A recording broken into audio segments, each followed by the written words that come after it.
Kaveri, I love you.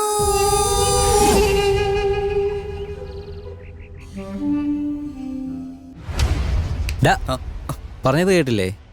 എന്ത്? ഒരു ticket book ചെയ്യാൻ, നമുക്ക് സിനിമയ്ക്ക് പോവാന്ന്. സിനിമയൊന്നും കാണാൻ ഒരു മൂഡില്ലടാ. അതെന്താടാ ഒരു മൂഡ് ഔട്ട്?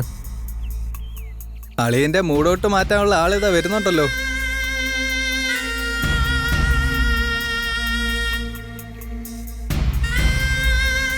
അളിയനെ സംബന്ധിച്ചിപ്പോൾ അതൊരു കസ്തൂരി മാമ്പഴമാടാ. കാത്തു സൂക്ഷിച്ചൊരു കസ്തൂരി മാമ്പഴം.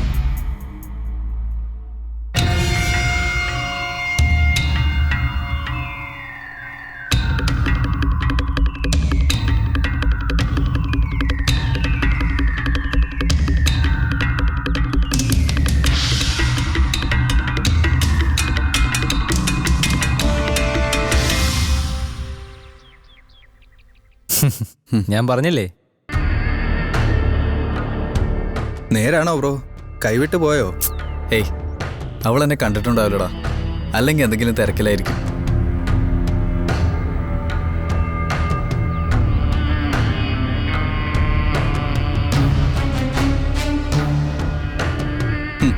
അപ്പോ കാണേണ്ടവരെ കാണാൻ കണ്ണുണ്ട് അല്ലേ അളിയാ? ഞാൻ പറഞ്ഞില്ലേ അളിയാ, കസ്തൂരി മാമ്പഴമാണെന്ന്. മിക്കവാറും കാക്ക കൊത്തിപ്പോകുന്ന ലക്ഷണമാണ് കാണുന്നത്. ഇവൻ വലിയ മിടുക്കനാന്ന് പറഞ്ഞിട്ട് കാര്യമൊന്നുമില്ല.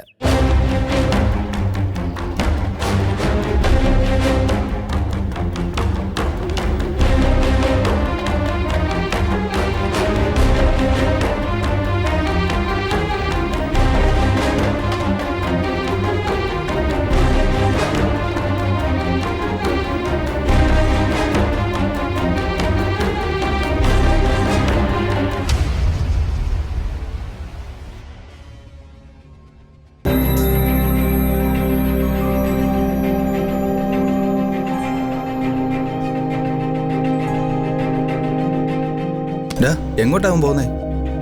അളിയന്റെ ദേഷ്യം വന്നെന്നാ തോന്നേ. എനിക്ക് ആ നോട്ട്ബുക്ക് വേണമെന്ന് ഞാൻ പറഞ്ഞല്ലേ. യമുനെ,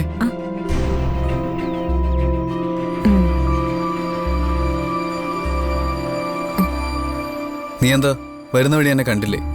കണ്ടു. പിന്നെന്താ ഒന്നും മിണ്ടാതെ പോയത്? എന്ത് മിണ്ടാനാ? എനിക്കറിയില്ല. ഇത്രയും നാളെ നമ്മൾ എന്താ സംസാരിച്ചോണ്ടിരുന്നത്? ഉടക്കാണോടാ? കണ്ടിട്ട് അങ്ങനെ തന്നെയാടാ. അവളുടെ അടുത്ത് അവൻ്റെ കട്ടയമ്പടം മടങ്ങിയെന്നാ തോന്നുന്നത്. കുറച്ച് നാളായിട്ട് അവൾക്ക് അവനോട് വലിയ അടുപ്പമൊന്നുമില്ല. അപ്പൊ ക്യാസിനവിടെ പത്തി നോക്കി അടി കിട്ടിയ പോലെ ആവൂല്ലോ. വിശാലിന്റെ അച്ഛൻ ഞങ്ങളുടെ കുടുംബത്തിനുള്ള വാരിക്കുഴി തോണ്ടിക്കൊണ്ടിരിക്കുവോ. അതൊക്കെ മറന്ന് ഞാൻ വിശാലിനോട് കൊഞ്ചാം മതിയോ? യമുനെ, അച്ഛനെ കുറിച്ച് അങ്ങനെയൊന്നും പറയരുതെന്ന് എനിക്ക് ഇഷ്ടമല്ലെന്ന് ഞാൻ പലപ്പോഴും പറഞ്ഞിട്ടുണ്ട്. പക്ഷേ പറയാതിരിക്കാൻ നിവൃത്തിയില്ല വിശാൽ. എന്റെ അച്ഛന്റെ പണം ചതിച്ചു വാങ്ങി ആ തോട്ടം തട്ടിയെടുത്ത വിശാലിന്റെ അച്ഛനെ ഞാൻ പിന്നെ എന്താ വിളിക്കണ്ടേ? പുണ്യാളനെന്നോ? ഞങ്ങൾ അനുഭവിക്കേണ്ട സ്വത്താ അത്.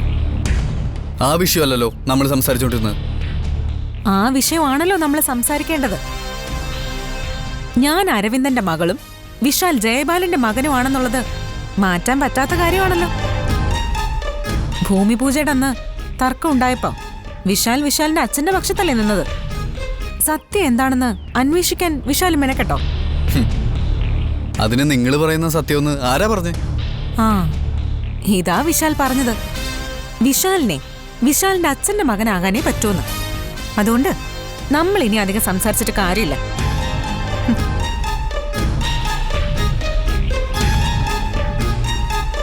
ഹേയ് യമുന, ഞാൻ സംസാരിക്കാതിരിക്കുമ്പോ ഒന്നും മിണ്ടാൻ കെഞ്ചിക്കൊണ്ട് എന്റെ പുറകെ വന്നിട്ടുള്ളവളാ നീ. നീ ഇപ്പോ ഞാൻ അങ്ങോട്ട് സംസാരിക്കാൻ വന്നപ്പോഴും അവഗണിച്ചു പോകുന്നു അല്ലേ? എന്തിനാ വിശാൽ നീ എന്നോട് സംസാരിക്കാതിരിക്കുമ്പോ ഞാൻ നിന്റെ പിന്നാലെ വന്നോണ്ടിരുന്നത്? എനിക്ക് ശ്വാസം മുട്ടുന്ന പോലെ തോന്നുമായിരുന്നു. എന്റെ പ്രാണവായു നീയാണെന്നാ ഞാൻ അന്ന് കരുതിയിരുന്നത്. നിന്റെ നോട്ടവും അടുപ്പവും സ്പർശവും സാമീപ്യവും ഒന്നും ഇല്ലായിരുന്നെങ്കിൽ ജീവിക്കാൻ പറ്റില്ല എന്ന്. അതൊക്കെ എന്റെ തോന്നൽ മാത്രമായിരുന്നു എന്ന് ഇപ്പൊ എനിക്ക് മനസ്സിലാവുന്നുണ്ട്. ഞാൻ ഒരുപാട് ആലോചിച്ചു വിശാൽ. ഇപ്പോ ഈ ബന്ധത്തിൽ നിന്ന് പിന്മാറുന്ന നല്ലതെന്ന് ഞാൻ തീരുമാനിച്ചു. ജയബാലന്റെ മകനാ നീ. അച്ഛൻ ചെയ്യുന്നതെല്ലാം ന്യായീകരിക്കുന്ന മോൻ. നാളെ അച്ഛനെ പോലെ നീയും സാധിക്കും. അപ്പോഴത്തെ വലിയ വേദന ഒഴിവാക്കാൻ ഇപ്പൊ ചെറിയൊരു വേദന സഹിച്ചാൽ മതിയല്ലോ. അതെ വിശാൽ, നിന്നെ കാണാതെയും മിണ്ടാതെയൊക്കെ ഇരിക്കുമ്പോ എനിക്ക് വേദനയുണ്ട്. അതങ്ങ് മാറിക്കോളും. സംസാരിക്കണമെന്നും പറഞ്ഞ് ഇനിയും നീ എന്റെ പിന്നാലെ വരരുത്. പരസ്പരം പരിചയമോ അടുപ്പമോ ഇല്ലാത്ത 2 കോളേജ് മേറ്റ്സ് മാത്രമാണ് നമ്മള്. എവിടെയോ വെച്ച് കണ്ട പരിചയമുണ്ട്. എവിടെയെങ്കിലും വെച്ച് കണ്ട ഒരു പുഞ്ചിരി, അത്രയും മതി.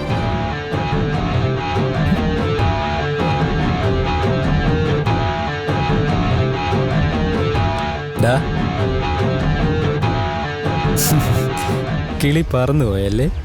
എന്തൊരു വിധിയാടാ ഇത്. കോളേജിലെ പെമ്പിള്ളാര് മുഴുവൻ ഇവനോട് മിണ്ടാൻ പിന്നാലെ നടക്കുന്നു. ഇവൻ മിണ്ടാൻ ചെന്നിട്ട് അവൾക്ക് പുല്ലുമില്ല. മോനെ, തിരിച്ചറിയുടെ കാലം തുടങ്ങിക്കഴിഞ്ഞു എന്ന് കൂട്ടിക്കോട്ടാ. സാരമില്ല അളിയ. ആ പ്രേമത്തിന്റെ ശവകുടീരത്തിൽ പൂക്കളർപ്പിച്ചു എന്ന് കരുതിയാ മതി. ഇവിടെ വേറെയും ഇഷ്ടംപോലെ പെണ്ണുങ്ങളുണ്ടല്ലോ. നീയൊക്കെ എന്താ കരുതി? ഞാനും അവളും തമ്മിൽ പിണങ്ങിയെന്നു. അവള് നിന്നോട് കയർത്തിട്ട് പിണങ്ങിപ്പോന്ന് ഞങ്ങൾ കണ്ടല്ലോ. എടാ, അത് വിഷയം വേറെ. ഞാൻ അവളോടെ ഒരു സ്ഥലം വരെ പോവാന്ന് പറഞ്ഞിരുന്നു. അവൾക്ക് അതിനോട് താല്പര്യമില്ല, അത്രേ ഉള്ളൂ. അല്ലാതെ എന്നോട് പിണങ്ങാൻ അവളെ കൊണ്ട് പറ്റൂടാ? അളിയ, വീണെടുത്ത് കിടന്ന് ഉരുണ്ടു, പക്ഷെ മെഴുകരുത്. അതെ, ഓക്കെ. നിന്നെയൊക്കെ വിശ്വസിപ്പിക്കാൻ ഞാൻ എന്താ ചെയ്യേണ്ടത് പറയ്. നീ പറഞ്ഞില്ലേ അവളെ എവിടെയോ കൊണ്ടുപോകുന്നു. ആദ്യം നീ കൊണ്ടുപോയി കാണിക്കേ. ശരി, എവിടെയെങ്കിലും അല്ല, അവളെ ഞാൻ മാർത്താണ്ഡ വരെ കൊണ്ടുപോവാം. ബെറ്റുണ്ടോ നിങ്ങക്ക്? ആദ്യം നീ അവളെ കോളേജിന്റെ ഗേറ്റ് വരെ കൊണ്ടുപോയി കാണിക്കേ. അത് കഴിഞ്ഞ് മതി ബെറ്റൊക്കെ. കൊണ്ട് കാണിക്കടാ.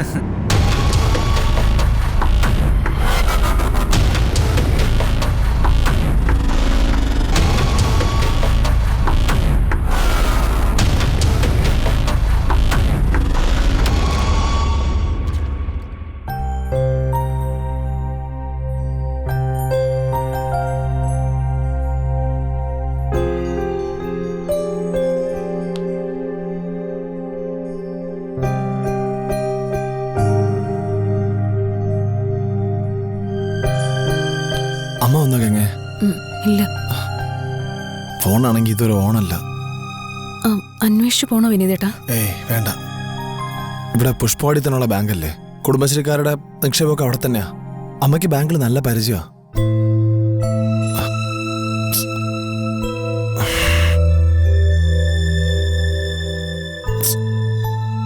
പണം കിട്ടിയെന്നറിഞ്ഞെങ്കിൽ ഒരു മനസ്സമാധാനം ഉണ്ടായിരുന്നു.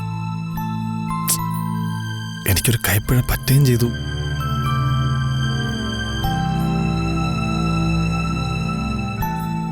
പണത്തിന്റെ ആവശ്യം എന്തായിരുന്നു അവർക്ക് ആദ്യമേ പറഞ്ഞാൽ എന്തായിരുന്നു ഞാൻ ആലോചിക്കുന്നത്. അത് പറഞ്ഞ അമ്മായി പണം കൊടുക്കുമായിരുന്നോന്നാ ഗീതേച്ചി ചോദിക്കുന്ന. ഈ പറഞ്ഞ വിനീതേട്ടൻ വിശ്വസിക്കുമായിരുന്നോ? അതൊരു കണക്കിന് ശരിയാ.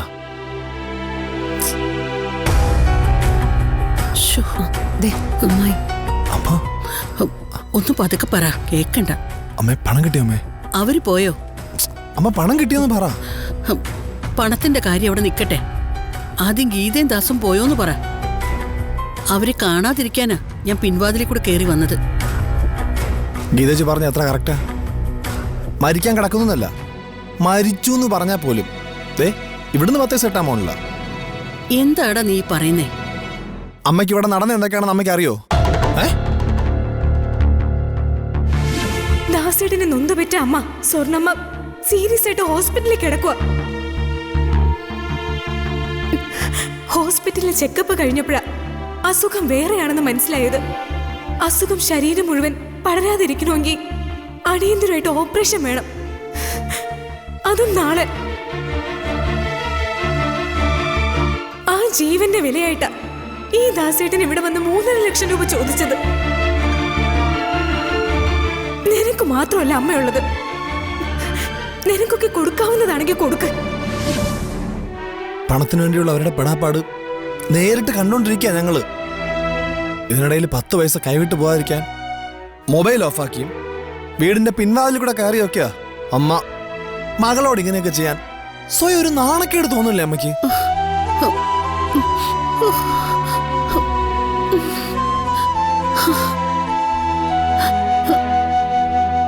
അമ്മയുടെ പണ അമ്മയ്ക്കത് ഇഷ്ടം പോലെ ചെയ്യാം.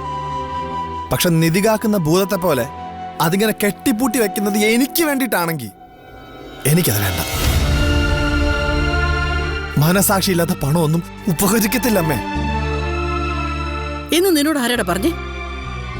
അന്യന്റെ കയ്യിൽ നിന്ന് തട്ടിപ്പറിച്ചെടുക്കുകയും മറ്റുള്ളവരുടെ ചോരയും കണ്ണീരും ചൂഷണം ചെയ്തെടുക്കുകയും മനസാക്ഷി ഇല്ലാതെ കൂട്ടിവെച്ച പണമൊക്കെ ഉപകരിക്കൂ. അല്ലാത്തതുണ്ടല്ലോ, പണിയെടുത്തുണ്ടാക്കുന്നത് അത് കൂട്ടിവെച്ചാലും പരുന്തകാലെ പോവും. അല്ലാന്നുണ്ടെങ്കിൽ ഞങ്ങളുടെയൊക്കെ പണം പറ്റിച്ചോണ്ട് ആരെങ്കിലും രക്ഷപ്പെട്ടു പോവോ? എന്താ അമ്മായി? എന്താ എന്താ ഉണ്ടായേ? പോയി മോളെ, എല്ലാം പോയി. ഇവിടുത്തെ സഹകരണ ബാങ്കിലായിരുന്നു പുഷ്പവാടി കുടുംബശ്രീ യൂണിറ്റിന്റെയും അംഗങ്ങളുടെ എല്ലാ നിക്ഷേപം. ഇവിടുത്തെ ബാങ്ക് പ്രസിഡന്റ് അടക്കമുള്ളവര് പിന്നാലെ നടന്ന് കാല് പിടിച്ചു വാങ്ങിച്ചതാ. കഴിഞ്ഞ മാസം വരെ പലിശ കൃത്യമായിട്ട് കിട്ടിക്കൊണ്ടിരുന്നതാ. ഇന്ന് അവിടെ ചെല്ലുമ്പോ ഷട്ടറിട്ട ബാങ്കിന് മുന്നില് കൊടിയും പിടിച്ച സമരം. ബാങ്കുകാര് മുങ്ങിയത്രേ. ഞാൻ കുറെ നേരം അവിടെ ഇരുന്നു. പിന്നെ പോലീസുകാർ വന്നപ്പോഴേ അറിഞ്ഞത് ഇങ്ങനെ കുറെ ബാങ്കുകൾ പൂട്ടിപ്പോയിട്ടുണ്ടെന്നും ഞങ്ങൾ കാണിച്ചത് ഭയങ്കര മണ്ടത്തരമാണെന്നും. എത്ര ഉണ്ടായിരുന്നു അമ്മായി? അത് കുറെ ഉണ്ടായിരുന്നു മോളെ. വേർപ്പൊഴുക്കി ഉണ്ടാക്കിയ പണമായിരുന്നത് കൊണ്ട് ഓരോ അണാ പൈസയ്ക്കും കണക്കുണ്ട്. കേസ് കൊടുത്താൽ തിരിച്ചു കിട്ടുമെന്നൊക്കെ പലരും പറയുന്നുണ്ട്. അത് അപ്പോഴല്ലേ. എനിക്കിപ്പോ ഈ 3.5 ലക്ഷത്തിന് ആവശ്യം. ഒപ്പമുള്ള ആരോടെങ്കിലും ചോദിക്കാന്ന് വെച്ചാ എല്ലാവരുടെയും ഒന്നിച്ചല്ലേ പോയത്. സ്വർണം വിൽക്കാനോ പണയം വെക്കാനോ ആണെങ്കില് അതും ആ ബാങ്കിന്റെ ലോക്കറില്. ദേ, ഞാൻ ഇട്ടിരിക്കുന്നതൊക്കെ ഗോൾഡ് കവറിങ്ങ.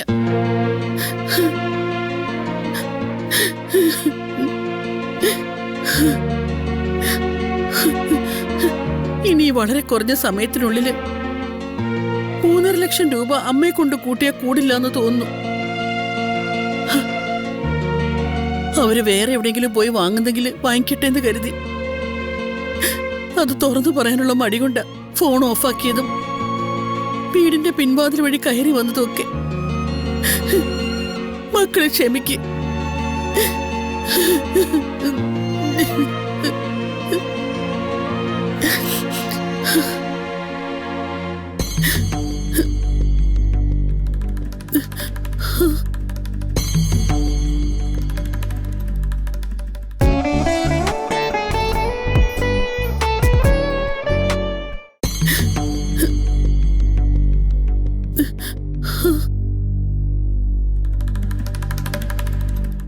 ഇത് അച്ഛൻ എന്നെ ആദ്യമായി അണിയിച്ച മാലയ.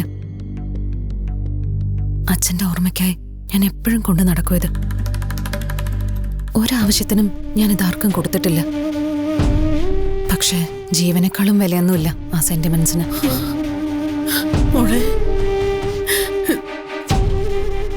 ഇത് നന്ദി പറച്ചിലിനൊന്നും സമയമില്ല അമ്മായി.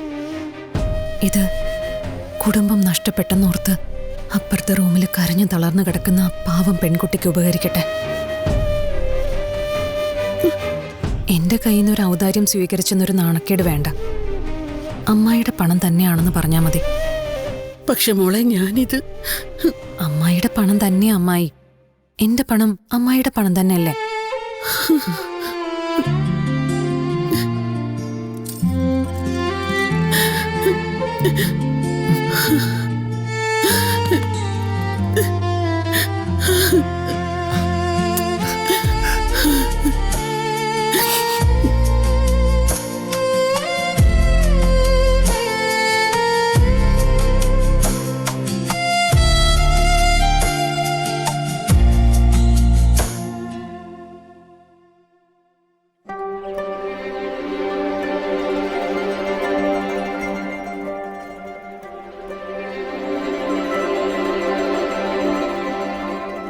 യമുന, പ്രോജക്റ്റ് സബ്മിറ്റ് ചെയ്തില്ലെന്ന് വെച്ച് എന്തിനാടി ക്ലാസ് കട്ട് ചെയ്യുന്നേ? ബിനുസാറ് കൊന്ന് തിന്നൊന്നുമില്ലല്ലോ. കുറച്ച് വഴക്ക് പറയും, അത് നീ ചെവിയില് പഞ്ഞി വെച്ചോണ്ട് നിന്നങ്ങ് കേട്ടാ മതി. അല്ല, മറ്റ് സാറുമാരെ പോലെ അല്ലടി ബിനു സാറ്. പേഴ്സണലായിട്ടൊക്കെ അറ്റാക്ക് ചെയ്ത് കളയും. നിനക്കൊക്കെ വീട്ടിൽ എന്താ പണി, വെറുതെ കുത്തിയിരിക്കല്ലേ എന്നൊക്കെ ചോദിച്ചു കളയും. ക്ലാസ് മുഴുവനും അത് കേട്ടോണ്ട് നിക്കണ്ടേ? വഴക്ക് കേൾക്കുന്നത് നിനക്ക് അത്രയ്ക്ക് വിഷമാണെങ്കിൽ പ്രോജക്റ്റ് കംപ്ലീറ്റ് ചെയ്യാൻ പാടില്ലായിരുന്നോ? വീട്ടിലെ അന്തരീക്ഷമൊന്നും അത്ര സുഖമല്ലായിരുന്നടി. Excuse me. ഹാ, എന്താടാ വലിയ ഫോർമാലിറ്റി ഒക്കെ? ചിലര് ഫോർമാലിറ്റി കാട്ടുമ്പോ നമ്മളായിട്ട് അത് കാട്ടാതിരിക്കുന്നത് ശരിയല്ലല്ലോ. എനിക്ക് യമുനോടൊന്ന് സംസാരിക്കണം എന്നുണ്ടായിരുന്നു. നമ്മൾ സംസാരിച്ച് കഴിഞ്ഞതല്ലേ വിശാൽ? ഞാൻ സംസാരിച്ച് കഴിഞ്ഞില്ല. യമുനയുടെ വേഷം മാത്രമാണ് കേട്ടത്. ശരി, സംസാരിച്ചോളൂ. അദീന, പ്ലീസ്. അദീന, അവിടെ നിൽക്ക്. എനിക്ക് യമുനോട് ഒറ്റയ്ക്കാണ് സംസാരിക്കേണ്ടത്. ഒറ്റയ്ക്ക് സംസാരിക്കാനുള്ളതൊക്കെ കഴിഞ്ഞില്ലേ വിശാൽ? കുറ്റവാളിയെന്ന് മുദ്ര കുത്തിക്കോളൂ, പക്ഷേ വിധി പറയുന്നതിന് മുമ്പ് എനിക്ക് പറയാനുള്ളതോട് കേൾക്കണം. ഹാ, നിങ്ങൾ സംസാരിക്കേ. അല്ല,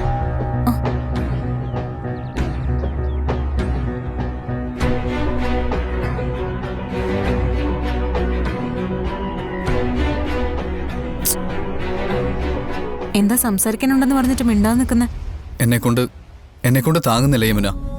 1 മണിക്കൂർ, 1 മിനിറ്റ്, അല്ല 1 സെക്കൻഡ് പോലും നിന്നോട് സംസാരിക്കാതെ ഈ വീർപ്പുമുട്ടലിൽ. എപ്പോഴും ഞാനാ പിണങ്ങിയിരിക്കാറ്. അപ്പോഴെല്ലാം കോംപ്രമൈസിന് വരുന്നത് നീയാ. ആ സമയത്ത് ഞാൻ നിന്നോട് ദേഷ്യപ്പെട്ടിട്ടേ ഉള്ളൂ. ചിലപ്പോൾ പരിഹസിക്ക് വരെ ചെയ്തിട്ടുണ്ട്.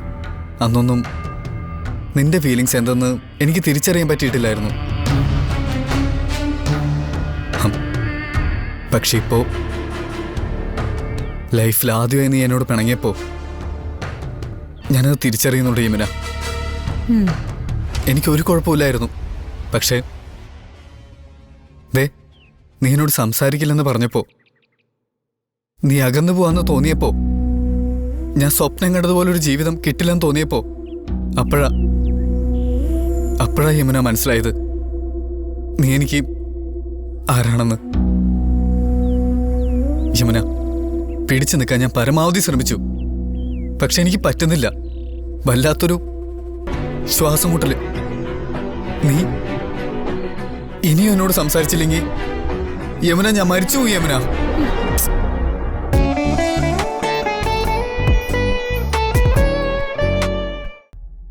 നീ ഇനിയും എന്നോട് സംസാരിച്ചില്ലെങ്കിൽ യമുന, ഞാൻ മരിച്ചു പോയി യമുന. എന്നെ കൊണ്ട് താങ്ങാൻ പറ്റുന്നില്ല യമുന. നിനക്കറിയാലോ യമുന, ഞാൻ എന്തുമാത്രം നിന്നെ സ്നേഹിക്കുന്നുവെന്ന്. അത് ദേ ഇപ്പോഴാണ് എനിക്ക് മനസ്സിലായത്. തോട്ടത്തിൽ ഭൂമി പൂജ നടന്നുകൊണ്ടിരുന്നപ്പോ നിങ്ങളെല്ലാം വന്ന് കയർത്തപ്പോ ദേ എന്റെ പിടി വിട്ടുപോയി. ആ സമയത്ത് അച്ഛനൊപ്പം നിൽക്കാനാ എനിക്ക് തോന്നിയത്. അത് എന്റെ തെറ്റാ. പിന്നെ അക്കാര്യം ഓർത്ത് എന്തുമാത്രം സങ്കടപ്പെട്ടെന്നോ ഞാൻ. കുറ്റബോധമായിരുന്നു എന്റെ മനസ്സ് മുഴുവൻ. നിന്നെ നേരിട്ട് കാണുമ്പോ മാപ്പ് പറയാൻ വേണ്ടിയിട്ടാ ഞാൻ അവിടെ കാത്തിരുന്നേ. അപ്പോഴാ നീ എന്നെ മൈൻഡ് ചെയ്യാതെ പോയത്. കഴിഞ്ഞോ? പ്ലീസ് യമുന, നിന്നെ വിശ്വസിപ്പിക്കാൻ വേണ്ടി, നിന്റെ പഴയ സംസാരവും ചിരിയും തിരിച്ചു കിട്ടാൻ വേണ്ടി ഞാൻ എന്താ ചെയ്യേണ്ടത്? യമുന, അതൊന്നുമില്ലാതെ എനിക്ക് ജീവിക്കാൻ പറ്റില്ല യമുന. പ്ലീസ്, ഞാൻ എന്തു വേണമെന്ന് പറ. എനിക്ക് വേണ്ടി വിശാൽ ഒന്നും ചെയ്യണ്ട. അച്ഛന്റെ നല്ല കുട്ടിയായിട്ടിരുന്നാ മതി. അച്ഛന് തെറ്റിയതിന് ഞാൻ എന്ത് പഴിച്ചു യമുന? ഇനി എന്റെ അച്ഛന്റെ ഭാഗത്താണ് തെറ്റെങ്കിലേ? അയ്യോ, ആണെങ്കിലെന്നല്ല, ആണ്. വിശാലിന്റെ അച്ഛനാണ് തെറ്റിയത്. എന്റെ പാവ അച്ഛൻ മരുഭൂമി കിടന്ന് കഷ്ടപ്പെട്ടുണ്ടാക്കിയ പണം ചതിച്ചു വാങ്ങി ആ തോട്ടം സ്വന്തമാക്കി. ആയിക്കോട്ടെ, അതിന് ഞാൻ എന്താ ചെയ്യേണ്ടതെന്ന് യമുന പറ. ആ തോട്ടത്തിന് മുടക്കിയ പണം അല്ലെങ്കിൽ ആ തോട്ടം തിരിച്ചു കിട്ടിയ യമുനയുടെ പിണക്കം മാറൂ?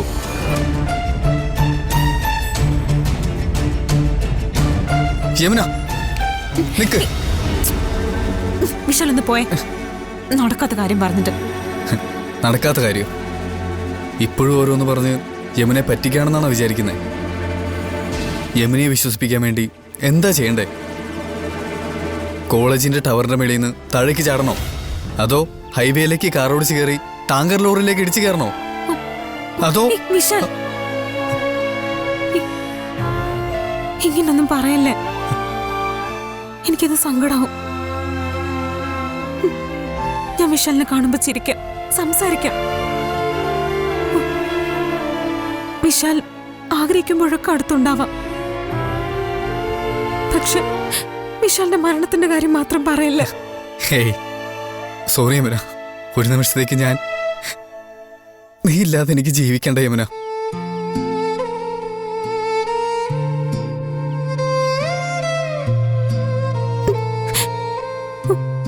പോട്ടടാ, എന്നെ കൊണ്ട് പറ്റുമോ അത്? നിന്നോട് ഞാൻ പിണങ്ങിയതും പരിഭവം കാണിച്ചതും ഒക്കെ നിന്റെ സ്നേഹത്തിന് വേണ്ടിയല്ലേ? തോട്ടത്തിൽ വെച്ച് നീ അങ്ങനെയൊക്കെ പറഞ്ഞപ്പോ നിനക്ക് നിന്റെ അച്ഛനാ വലുതെന്ന് എനിക്ക് തോന്നി.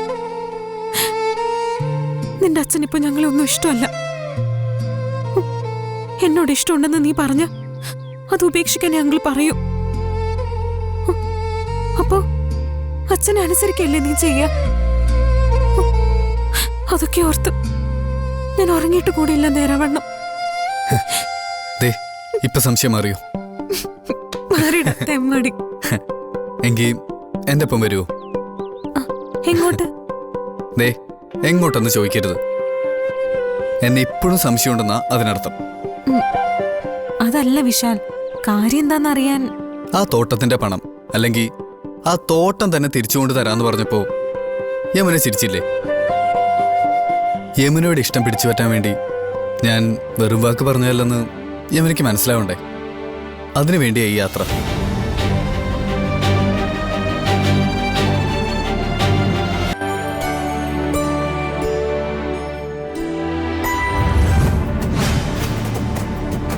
വിശാലിന്റെ കൂടെ ഞാൻ വരാൻ പാടില്ലായിരുന്നു. നീ എന്നെ പറ്റിക്കായിരുന്നല്ലേ?